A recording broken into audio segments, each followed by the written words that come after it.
Hello, welcome to another installment of our Soulman MIDI foot controller tutorial videos.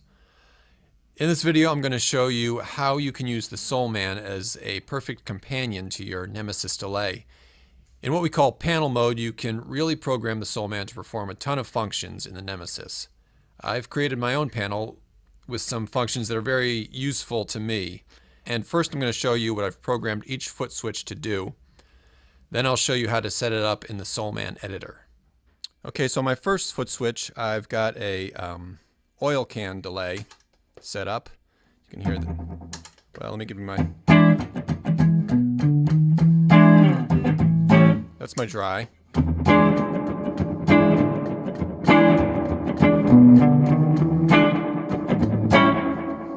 That's my wet. And foot switch number 2 I've got programmed for self-oscillation, which basically when I hold down the foot switch, it's the same as turning the feedback knob on the Nemesis all the way up. So check it out.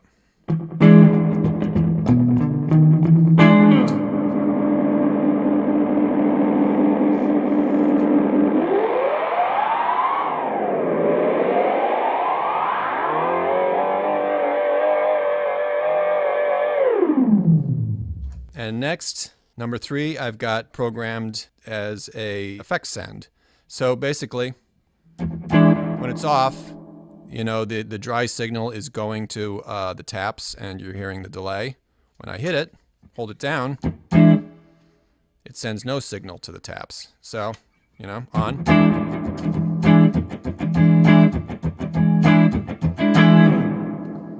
So that's just a quick way of pulling my signal out of the delay if I need that for a short time.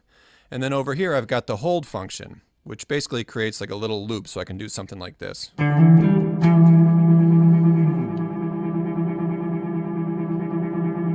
And that's just an eternal loop, and it doesn't get louder or anything, it just stays the same. And it's nice, you can just set that and I can play over something.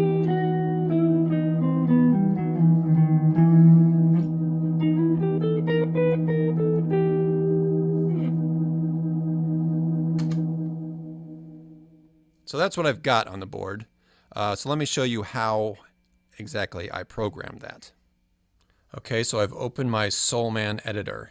And let me just let you in on a little secret. If you go here to the Panels Foot Switch section, click on this little icon, like so. With the Soulman software comes what we call example panels. And we've already done some work to create these Nemesis specific panels that you can grab very easily, import into your Soulman editor, and instantly use to control your Nemesis. Let's pull something up. Select one, open it, select a panel position where it will go. I'm doing panel 6, and there it is. That is the modulation amount. So looking at this panel, I see that I'm using CC value 7, which controls the modulation depth. And with each foot switch moving left to right, I'm increasing the depth from 0 to 32 to 63 to 127. Very cool. So there are a bunch of panels available in here, and they are a great way to get yourself started in creating your own specific panels. But let's talk about this panel that I've created. Call this oil can. Each of these columns represents each of the 4 foot switches. So as you saw in the beginning of the video, the foot switch to the far left just engages my preset. So I titled this one ENG for engage. And you can see that these abbreviations show up on the Soulman's LCD screen, and they remind you what function each foot switch performs. The switch action is set to latching. You can see I've got 4 different choices. I've selected latching because I want to be able to hit the foot switch, have the preset come on, and stay on until I hit the foot switch again. The default state is off.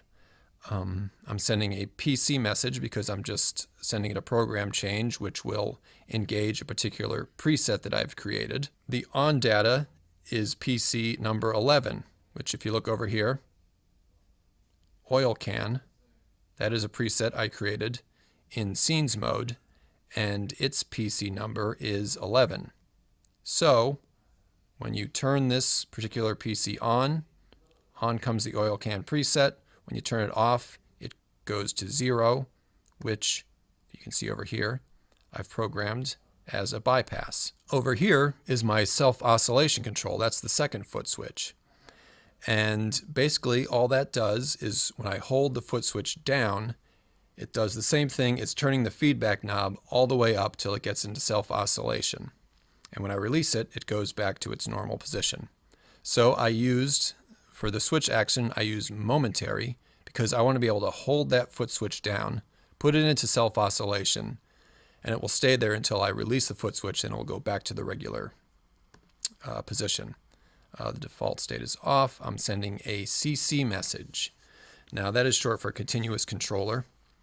And in this scenario, when I'm controlling a particular knob, you should think of the knob being broken into 128 little sections. So section 0 would be the feedback knob turned all the way to the left. Section 127 is the feedback knob turned all the way to the right. Okay. Now the on data. This is where I need to go into my MIDI implementation menu. So I'm going to the website, sourceaudio.net, go to support, manuals, and documentation.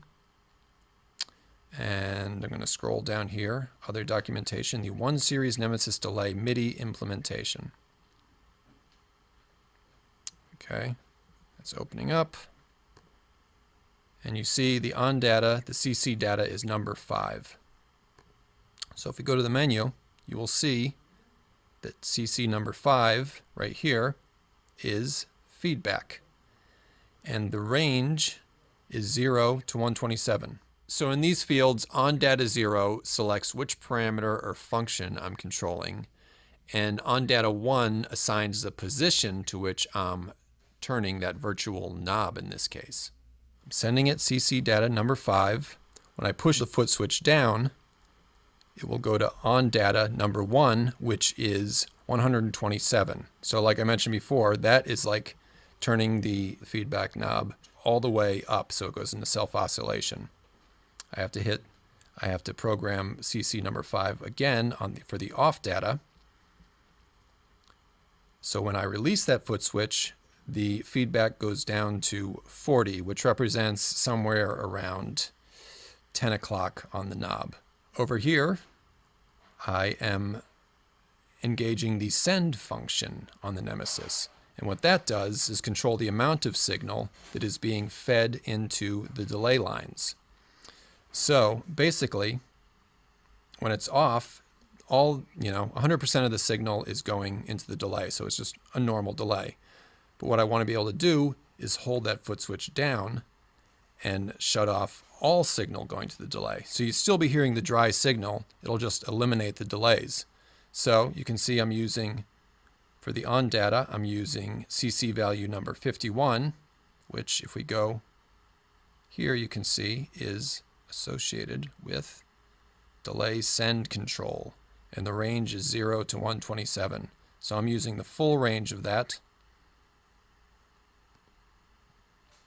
You can see when I turn it on, 0. So 0 signal is going to the delay taps. When it's off, the full signal, 127, goes to the delay taps. So that's what that does. And finally, over here is the hold function, which I've labeled HLD. And this is nice because what the hold function does is it creates a little loop in the repeats. So you hold it down and it's kind of like a freeze effect.